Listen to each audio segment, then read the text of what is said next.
Olá, amigos do canal, bem-vindos! Mais um vídeo do Dicionário do Investidor. Pessoal, esse é o nosso quadro de todo dia às 20 horas, Comenta Fundo. Diariamente, segunda a sexta, nos dias úteis, trazendo para vocês um fundo imobiliário que vocês mesmos escolhem e eu faço o comentário. Esse comentário não é para fazer uma indicação de investimentos para vocês, nem falar para comprar, nem para não comprar, nem para vender, nem nada. É apenas apresentar o fundo para vocês e explicando algumas coisas, principalmente para o investidor iniciante. Às vezes tem alguns investidores até mais antigos que estão no canal aqui há 3 anos já acompanhando o canal, que mesmo assim estão aqui junto assistindo todos os vídeos e ainda complementando a minha leitura sobre o fundo imobiliário. Então, vamos lá para o nosso Comenta Fundo. Começar com um aviso a vocês, esse vídeo não é uma recomendação de investimentos, ativos citados não podem ser considerados indicações de investimento. A responsabilidade de escolha de ativos é do próprio investidor e a rentabilidade passada não é garantia de rentabilidade futura. Os fundos que a gente pode pegar aqui no Comenta Fundo pode ser tanto fundo de investimento imobiliário, FIAGRO ou FIINFRA. E o de hoje, escolhido por vocês, quem colocou o comentário foi o Jaime Carvalho, colocou HGRU e teve 15 curtidas. Ele ainda complementa, ele pode ser considerado um high grade? Aí essa é a grande pergunta, né? Fundos imobiliários de tijolos a gente também classifica como high yield ou high grade? Não, a gente não faz essa classificação, mas a gente faz a classificação de mais seguro ou menos seguro para os fundos imobiliários de tijolos, e isso eu vou mostrar para vocês no decorrer desse vídeo, que o HGRU é um dos fundos mais seguros da Bolsa, e por incrível que pareça, para um fundo de tijolo, ele dá bons retornos desde quando ele começou a ser negociado. Nos últimos 30 dias, ele está andando de lado, né? Permanece em 115,45. Olhei agora há pouco, ele fechou 115,40. No momento que eu dei o print aqui, ainda não tinha fechado o mercado, mas fechou 5,15,40. Ele está andando de lado, o valor da cotação. Essa cotação atualmente está dando um PVP de 0,94 em cima do seu valor patrimonial. O seu último rendimento foi 85 centavos, que dá um dividendo de 0,74%. Gente, mas olhar o HGRU, somente o último dividendo, é quase traiçoeiro. A gente tem que olhar os últimos 12 meses. Por que tem que olhar os últimos 12 meses? Porque ele sempre tem aqueles rendimentos extras, que são dos lucros de uma compra ou venda de alguns imóveis que eles fazem. Então, vocês podem ver que ele é constante no final de semestre mais alto, constante no final de semestre mais alto, e ele vem ultimamente girando muitos imóveis e inclusive pagou no final do ano aí um provento altíssimo de R$2, acho que foi R$2,20, eu não lembro certo o número, mas a gente olha na janela de 12 meses, eles entregaram na cotação de hoje um provento de 10,20%. 10,20% é um bom preço, é um bom dividendo para o fundo imobiliário de tijolo, ainda mais do patamar que ele é, com bastante diversificado em inquilinos, bastante diversificado em locais, em regiões. Esse é o HGRU. Se a gente comparar o HGRU com a taxa CDI, a CDI mesmo, essa que está 13,65% ao ano, que o Copom manteve, o HGRU nos últimos 2 anos perde para ela. Chegou até setembro do ano passado estar ganhando dessa taxa, mas hoje está perdendo para essa taxa de lá para cá. Inclusive, setembro, a taxa CDI estava só subindo, né? Agora, se a gente olhar já no intervalo maior, que desde quando o fundo foi criado, que o fundo ainda não tem 5 anos, ele foi criado, no mês 7 de 2018. Então, ele está com quase 5 anos. Ele ganha da taxa CDI. Ele ganha da taxa CDI, praticamente não está andando acima. Quem comprou lá no seu IPO, hoje não está tendo nenhuma reclamação sobre esse fundo. Está bem tranquilo. Quando a gente olha um horizonte maior de prazo, 5 anos já é médio prazo, realmente. Agora, já vou falando, ele é o CSHG Renda Urbana, é gerido pela Credit Suisse, não Credit. Não tem, a primeira sílaba não é a tônica. Credit Suite. Estou aprendendo. Obrigado, Cris.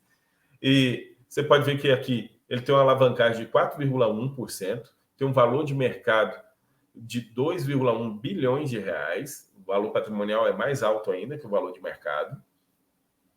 Ele tem um preço por metro quadrado de R$ 3.892 por metro quadrado. A vacância física dele está 1,1% e a vacância financeira zero. Quando a vacância física tem e a financeira está zerada, significa que tem algum espaço vago que está sendo pago aluguel. Olhando as receitas dele aqui, você pode ver que a receita de locação houve uma queda de janeiro para fevereiro, mas essas outras receitas de correção monetárias saltou de janeiro de 1.222.000 para 9.375.000. Guardou muito dinheiro a HGRU. HGRU guardou muito dinheiro.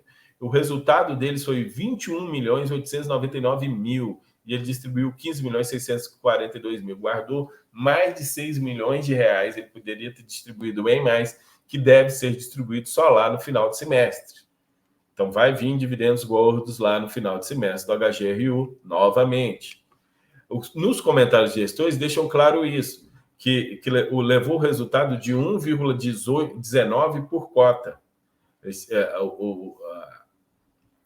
Eles tiveram a receita de 1,46 e um resultado de 1,19 por cota. O resultado foi impactado extraordinariamente, então, pelos efeitos de lucro proporcional relacionados ao recebimento da parcela nas vendas das lojas de Serra, das lojas pernambucanas que eles venderam aí, e tem a loja DMA de Serra do Espírito Santo.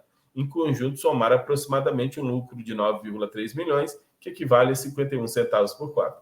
Eles distribuíram 85, mas tiveram um resultado de 1,19, guardando aí mais de 30 centavos, quase 34 centavos sendo guardados esses. Mas esse rendimento de 85 centavos já é 3 centavos mais alto do que o recorrente que estava tendo no semestre passado. Se a gente olhar a composição aqui de resultados, focando mais em janeiro e fevereiro, em janeiro ele teve um rendimento distribuído de 82 centavos. Ele estava com a reserva acumulada de 73. E ele teve um resultado de 97 centavos. Já guardou, em janeiro, o HGRU já guardou 15 centavos. Em fevereiro, a reserva acumulada subiu para R$ 1,07. É lógico que eles não vão distribuir tudo. Eles vão ficar ainda, provavelmente, com 50 centavos de reserva após o semestre, uns 60 centavos.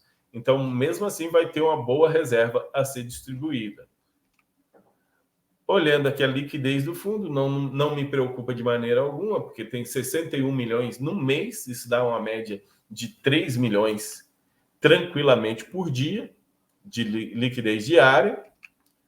E a composição do patrimônio do fundo, 1.862.000 são imóveis. Ele investe 300 milhões de reais no fundo imobiliário SPVJ. O SPVJ é um fundo imobiliário que tem lojas do açaí, 3 lojas de varejo do açaí. 90 milhões em outros FIIs, 160 milhões em CRIs e tem menos de 1 milhão lá investido em LCI. Renda fixa, outras, que é o caixa em si, está 34 milhões, 21 milhões em parcelas a receber, que ele tem para receber no curto prazo. E agora, em passivo, ele tem que pagar 5 milhões e tem 190 milhões que ele tem de dívidas a pagar. Se você pegar o que ele tem de CRI e o que ele tem de renda fixa, já paga tranquilamente esses 190 milhões. Então, ele realmente está muito tranquilo com essas dívidas, com essa alavancagem que ele tem. E o patrimônio líquido, 2.272.000. Aqui, explicando um pouquinho mais das dívidas a pagar, as dívidas que ele tem que pagar até 6 meses, você pode ver a maior aqui é o do Imóveis Macros, que é 15,2 milhões, mas é pouca coisa. Ele tem no caixa. De 6 a 12 meses, ele tem uma parcela do macro para pagar de 26 milhões, que também tem, e facilmente pode tirar lá, vai receber, tem parcelas a receber, ele vai receber e pode pagar. e ele ainda tem maior de 12 meses, aí tem outras dívidas um pouquinho maiores, que aí também está tudo dentro de um planejamento de pagamento. Os ativos dele, você pode ver que ele tem, por setores, varejo de alimentos lá na Paraíba, varejo de alimentos no Rio Grande do Norte, varejo de vestuário em Minas Gerais, varejo de vestuário no Paraná, varejo alimentício em Minas Gerais, varejo em São Paulo, educacional ele tem na Bahia, educacional no Rio de Janeiro, varejo de alimentos no Paraná, educacional em São Paulo, varejo vestuário em São Paulo e varejo alimentício em São Paulo. Mas maior parte em São Paulo mesmo, 34% da área bruta local, do valor patrimonial é em São Paulo. Aqui, por imagenzinhas, a gente vê aí que, botando todos, 66% fica no estado de São Paulo. Olhando aqui como vai o aluguel por metro quadrado e o aluguel por metro quadrado educacional, aluguel por metro quadrado varejista e a vacância física nos últimos 2 meses chegou aí a 1%, antes estava zerada. O aluguel por metro quadrado educacional está R$ 59,00, está bem alto, né? E o aluguel por metro quadrado dos imóveis de varejo está R$ 26,3, R$ 26,30 por metro quadrado. Um aluguel razoável. É bom essa informação. O vencimento dos contratos, a grande maioria vence só depois de 2026. A revisional dos contratos vai ter um 13% em 2024 e 82% só depois de 2026. Em termos de correção monetária, nós tivemos agora 10% de reajustes acontecendo em fevereiro e agora em março mais 10%.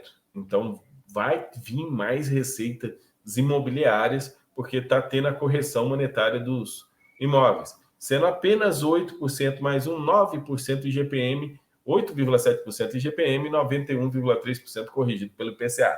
Em setembro, que é a maior correção monetária que esse fundo tem, dos aluguéis. E, em termos de locatários, talvez preocupe essa concentração no Carrefour. O Carrefour é 39,4% da carteira do fundo. Depois vem Pernambucanas com 18,3%, Anima, que é educacional, 9,7%, e Iodux, que é 18%, também é educacional, e aí os outros são mais diversificados.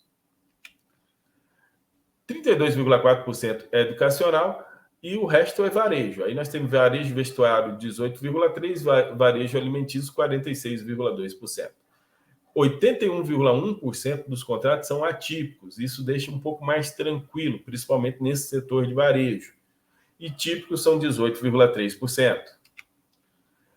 Olhando a alavancagem do fundo, tem já expectativas que a alavancagem vai acabar de acordo com, sem precisar de nova emissão, só com esse giro de imóveis que eles vendem, automaticamente até 2032 acabaria a alavancagem atual, sem problema nenhum, sem dar nenhuma dor de cabeça para o cotista. Aqui está a lista de todos os imóveis, difícil a gente enxergar, mas tem muita coisa aqui das Americanas, mas aí dá para você ver que ele é bem diversificado em quantidade de imóveis, que isso faz ele ter esse menor risco. E comparando ele com outros fundos imobiliários de varejo, comparo aqui o HGRU com o TRXF, com o EVBI e com o VIUR. Em termos de tamanho, o TRXF é metade do tamanho do HGRU, os outros são 10%, 20% do tamanho do HGRU. O HGRU, um dividend yield de 0,74%, é o mais baixo de todos os quatro. E em cima do valor patrimonial, ele ainda está mais barato que o TRX. Mas o TRX paga um dividend yield de 0,82%, mas ele tem mais alavancagens, por isso que o dividendo acaba sendo mais alto. Já EVBI está atualmente com dividendo de 0,80%, mas é um fundo menor quantidade de inquilinos, pouca liquidez em negociação. E o VIUR 11, que é também menor, que tem menor quantidade também de imóveis, mas está pagando melhor dividendo aqui, 1,11%, mas ele tem uma alavancagem, tem tudo isso que a gente tem que estudar melhor. Em termos de segurança, a HGRU é o mais seguro desses de varejo e, consequentemente, acaba sendo o que paga menos. Pessoal, comenta fundo de hoje, é tudo isso aí. Vou pedir para vocês deixarem um like, se inscrever no canal. Um grande abraço